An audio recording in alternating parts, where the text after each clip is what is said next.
আপনারা জানেন যে সাভার নামা গেন্ডা যে একটা বাজার রয়েছে এখানে, তো এখানে হলো যে অভিযোগের প্রেক্ষিতে এখানে আমরা এসেছি যে এই দোকানটিতে হলো যে মরা মুরগি বিক্রি করে। তো এসে হলো যে আমাদের সেন্টার ইন্সপেক্টর যে আছে উনি উপস্থিত ছিল, আমাদের পুলিশ উপস্থিত ছিল, সাংবাদিক ভাইয়েরা শুরু থেকে তারা উপস্থিত ছিল।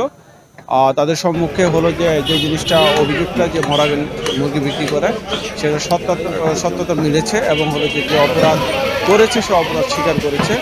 এটা হলো ভোক্তা অধিকার আইন 2009-এর 52 দ্বারা লঙ্ঘন করেছে। সে কারণে মোবাইল কোর্ট আইনে তাকে হলো যে 1 লক্ষ টাকা অর্থদণ্ড এবং 1 মাসের কারাদণ্ড দেওয়া হয়েছে।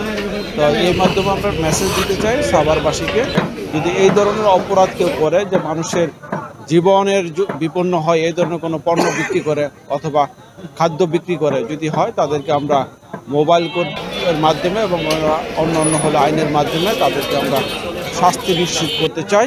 শিয়া বাটার ও ভিটামিন ই সমৃদ্ধ lily glam beauty soap. Lily, always beautiful. যারা ব্যবসায়ী আছেন, সৎ ব্যবসায়ী, তাদের প্রতি আহ্বান জানাবো, আপনারা যেমন সৎ, পাশাপাশি যারা অসৎ আছে তাদেরকে আপনারা বয়কট করেন সামাজিকভাবে। এটা তাদের প্রতি আহ্বান জানাবো যে আপনারা কি পণ্যটা কিনছেন সেটা আপনারা যাচাই বাছাই জেনে শুনে বুঝে তারপর আপনারা ক্রয় করবেন।